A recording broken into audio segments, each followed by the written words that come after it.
Welcome to class station. ছাত্ৰ ছাত্ৰীসকল, আমি তোমালোকৰ সমাজ বিজ্ঞানৰ অৰ্থনৈতিক ভূগোল বিষয়বস্তুৰ সম্পদ নামৰ অধ্যায়টো আলোচনা কৰি আছিলোঁ। যদি তোমালোকে অধ্যায়টোৰ আলোচনা কৰা প্ৰথম আৰু দ্বিতীয় ভিডিঅ'টো এতিয়ালৈকে চোৱা নাই, তেন্তে ওপৰত ভিডিঅ' দুটাৰ লিংক দিয়া আছে, তোমালোকে চাব পাৰিবা। আজিৰ ভিডিঅ'টোত আমি আলোচনা কৰিম সম্পদ সংৰক্ষণৰ বিষয়ে।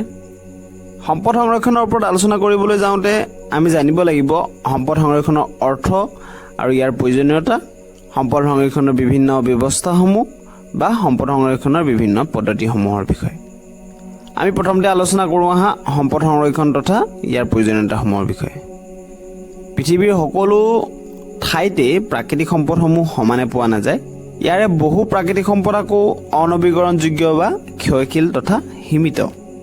কিন্তু জনসংখ্যা বৃদ্ধিকে আদি কৰি মানৱ সভ্যতাৰ বিকাশৰ লগে লগে এনেবোৰ প্ৰাকৃতিক সম্পদৰ ব্যৱহাৰ সমগ্ৰ পৃথিৱীতে দ্ৰুতগতিত বৃদ্ধি পাই আহিছে।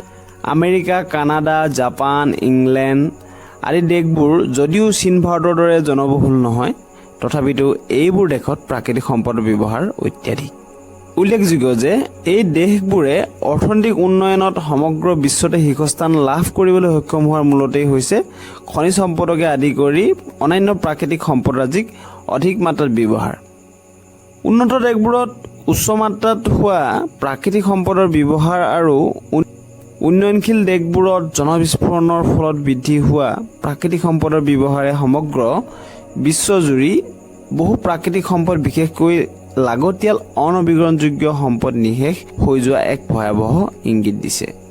এনে পৰিস্থিতি জোৰা মাৰিবলৈ বা মোকাবিলা কৰিবলৈ এক উপায় হিচাপে সমগ্ৰ বিশ্বতে সম্পদ সংৰক্ষণ কাৰ্যসূচী হাতত লোৱা হৈছে।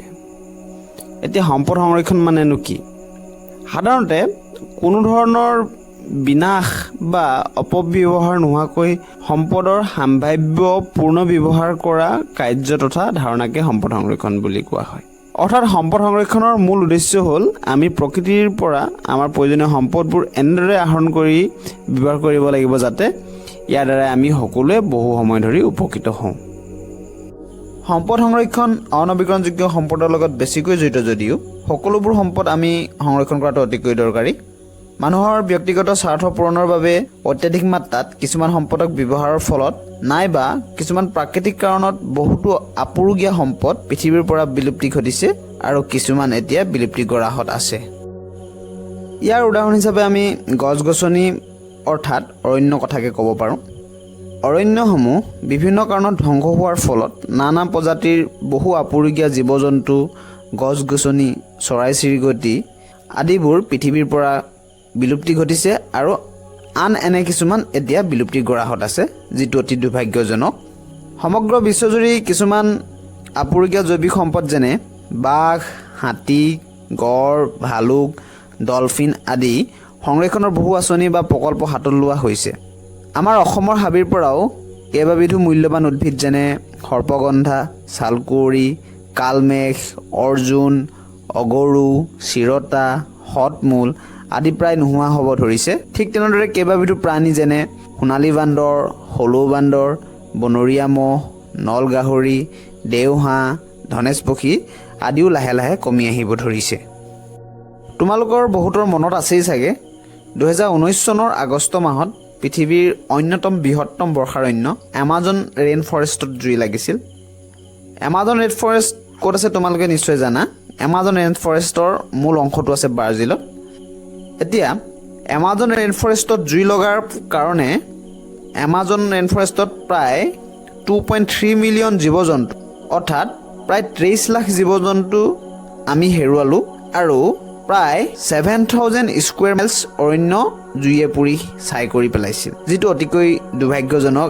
ঠিক তেনেদৰে আমি আমাৰ তিনিচুকীয়া জিলা বাঘৰজানত প্ৰাকৃতিক গেছ নিৰ্গত হৈ যি গাঁওখন ছাই কৰি পুৰি পেলাইছিল, সেই কথাটো আমাৰ সকলোৰে মনতে আছে। এনেধৰণে প্ৰাকৃতিকভাৱে বা মানুহে কৰা ধ্বংসৰ ফলত, মানুহে কৰা ধ্বংস বুলি ক'লে আজি মানৱ জাতিয়ে নিজৰ স্বাৰ্থৰ পূৰণৰ কাৰণে পৃথিৱীৰ বিভিন্ন সম্পদসমূহ অত্যাধিক ব্যৱহাৰ কৰিবলৈ লৈছে। অৰণ্যসমূহ যিমান পাৰে সিমানকৈ ধ্বংস কৰিবলৈ লৈছে। ধ্বংসৰ ফলত সেই ঠাইত যি জীৱ জন্তু, চৰাই চিৰিকটি বা যি আপুৰুগীয়া গছ গছনি আছিল, সেই গছ গছনিবোৰ লাহে লাহে নিঃশেষ হ'বলৈ ধৰিছে। আৰু এনে কৰাৰ ফলত কি হৈছে পৃথিৱীৰ পৰা সেই সম্পদসমূহ বিলুপ্ত হৈছে। গতিকে আমি সকলোৱে সতৰ্ক হৈ এনে ধৰণৰ মূল্যৱান সম্পদবোৰ সংৰক্ষণ কৰাটো অতিকৈ জৰুৰী। যদি আমি এতিয়াই সংৰক্ষণ নকৰোঁ তেনেহ'লে এনে সম্পদসমূহ পৃথিৱীৰ পৰা একেবাৰে বিলুপ্ত হৈ হৈ গৈয়ে থাকিব, যিটো প্ৰকৃতিয়ে সৃষ্টি কৰা পাৰিৱেশিক ভাৰসাম্যতাৰ ওপৰত এক বিৰূপ প্ৰভাৱ পৰিব। সমগ্ৰ বিশ্বজুৰি দেখা দিয়া দ্ৰুত জনসংখ্যা বৃদ্ধি আৰু প্ৰাকৃতিক পৰিৱেশৰ সমস্যা তথা বহু প্ৰাকৃতিক সম্পদ নিঃশেষ হ'বলৈ ধৰাৰ পৰিস্থিতিৰ প্ৰতি লক্ষ্য ৰাখি সমগ্ৰ বিশ্বতে বিভিন্ন পৰ্যায়ত পৰিৱেশ সুৰক্ষা আৰু প্ৰাকৃতিক সম্পদ সংৰক্ষণৰ ব্যৱস্থা গ্ৰহণ কৰি থকা হৈছে। এনে কাৰ্য সম্পাদনৰ বাবে আন্তঃৰাষ্ট্ৰীয়, ৰাষ্ট্ৰীয় আৰু আঞ্চলিক তথা স্থানীয় পৰ্যায়ত বহু চৰকাৰী বেচৰকাৰী সংস্থা আৰু সংগঠন জন্ম হৈছে। এই ক্ষেত্ৰত ৰাষ্ট্ৰসংঘৰ অন্তৰ্গত আন্তঃৰাষ্ট্ৰীয় পৰিৱেশ সংস্থা international union for conservation of nature চমুকৈ IUCN বিশেষভাৱে উল্লেখযোগ্য। 1948 চনতে ইউনেস্কোৰ অৰ্থাৎ ৰাষ্ট্ৰসংঘৰ শৈক্ষিক, বৈজ্ঞানিক আৰু সাংস্কৃতিক সংস্থাৰ প্ৰথম সঞ্চালক প্ৰধান জুলিয়ান হাক্সেলৰ প্ৰচেষ্টাত ফ্ৰান্সত IUCN প্ৰতিষ্ঠিত হৈছিল। এই সংস্থাটোৰ মূল উদ্দেশ্য হৈছে সমগ্ৰ বিশ্বৰ প্ৰাকৃতিক পৰিৱেশ আৰু প্ৰাকৃতিক সম্পদ সংৰক্ষণ তথা জৈৱিক বৈচিত্ৰ্যৰ সম্পৰ্কে অধ্যয়ন, গৱেষণা আৰু প্ৰয়োজনীয় ব্যৱস্থা গ্ৰহণ কৰা। IUCNৰ নেতৃত্বত world wide fund for nature আৰু বিশ্বৰ সংৰক্ষণ নিৰীক্ষণ কেন্দ্ৰ ৱৰ্ল্ড কনজাৰ্ভেশ্যন মনিটৰিং চেণ্টাৰ স্থাপিত হৈছিল। এইদৰে বিশেষ জীৱ জন্তু আৰু উদ্ভিদ শ্ৰেণী তথা সামগ্ৰিকভাৱে প্ৰাকৃতিক পৰিৱেশৰ সংৰক্ষণৰ বাবে আন্তঃৰাষ্ট্ৰীয় আৰু ৰাষ্ট্ৰীয় পৰ্যায়ত বহু সংস্থা সংগঠনে কাম কৰি আছে। ভাৰতবৰ্ষত এনে কাৰ্যৰ বাবে চৰকাৰীভাৱে পৰিৱেশ, বন আৰু জলবায়ু পৰিৱৰ্তন নামেৰে এটা মন্ত্ৰণালয় আছে, ministry of environment, forest and climate change. এই চৰকাৰী সংস্থাই প্ৰাকৃতিক সম্পদ সংৰক্ষণ আৰু পৰিৱেশ সুৰক্ষা সম্পৰ্কীয় আইন প্ৰণয়ন কৰে। আমাৰ অসমতো অসম বিজ্ঞান সমিতি, আৰণ্যক আদিৰ দৰে কেইবাটাও বেচৰকাৰী সংগঠনে পৰিৱেশ সুৰক্ষা, জৈৱ বৈচিত্ৰ্য সংৰক্ষণ আদিৰ বাবে কাম কাজ কৰি আছে। সম্পদ সংৰক্ষণ প্ৰক্ৰিয়া নিজে নিজে কাৰ্যক্ষম হৈ থাকিব নোৱাৰে। ইয়াক সঠিককৈ ৰূপায়ণ কৰিবলৈ প্ৰয়োজনীয় সুবিবেচিত আৰু সুপৰিকল্পিত আঁচনিৰ দৰকাৰ হয়। সেয়েহে সম্পদ সংৰক্ষণ ফলপ্ৰসূ কৰিবলৈ কিছুমান পদ্ধতি তথা ব্যৱস্থাৰ প্ৰয়োজন হয় আৰু সেই ব্যৱস্থাসমূহ হৈছে এনেধৰণৰ। বিকল্প সম্পদৰ সন্ধান। কোনো এটা বহুলভাৱে ব্যৱহৃত সম্পদৰ উৎপাদন চলি থকা অৱস্থাতে ইয়াৰ বিকল্প সম্পদৰ সম্ভাৱনাৰ উদ্ঘাটনৰ বাবে প্ৰয়োজনীয় গৱেষণা আৰু জৰীপ চলাই থাকিব লাগে। উদাহৰণস্বৰূপে কপাহী সূতাৰ পৰিৱৰ্তে কৃত্ৰিম সূতা, প্ৰাকৃতিক ৰবৰৰ সলনি কৃত্ৰিম ৰবৰ আদি একোটা বিকল্প সম্পদ। তদুপৰি অনৱীকৰণযোগ্য সম্পদ যেনে কয়লা, খনিজ তেল, প্ৰাকৃতিক গেছ আদিৰ ব্যৱহাৰ হ্ৰাস কৰিবলৈ সৌৰশক্তি, জলবিদ্যুৎ শক্তি, বতাহ শক্তি, জৈৱ শক্তি আদি নৱীকৰণযোগ্য সম্পদৰ ব্যৱহাৰ বৃদ্ধি কৰিব লাগে। পুনৰাৱৰ্তন। সীমিত পৰিমাণত থকা কেঁচা সামগ্ৰী ব্যৱহাৰ হ্ৰাস কৰিবলৈ ব্যৱহাৰৰ উপযোগী বৰ্জিত দ্ৰব্য পুনৰাৱৰ্তন প্ৰক্ৰিয়াৰ যোগেদি পুনৰ্ব্যৱহাৰ কৰিব পাৰি। উদাহৰণস্বৰূপে পলিথিন বেগ, প্লাষ্টিকৰ বটল, কাগজ, লোহাৰ আদি পুনৰাৱৰ্তন জৰিয়তে সংশ্লিষ্ট সম্পদৰ কেঁচা সামগ্ৰীৰ কিছু পৰিমাণে হ'লেও সংৰক্ষণ কৰিব পাৰি। তাৰ পাছতে আছে অভিযোজন আৰু নৱপ্ৰচলন। অধ্যয়ন আৰু গৱেষণাৰ জৰিয়তে প্ৰকৃতিৰ পৰা আহৰণ কৰা সম্পদ ব্যৱহাৰৰ উপযোগী অৱস্থালৈ ৰূপান্তৰিত কৰিবলৈ অভিযোজন বা নৱপ্ৰচলন প্ৰক্ৰিয়াটো অতিকৈ প্ৰয়োজনীয় বা প্ৰয়োগ কৰিব লাগে।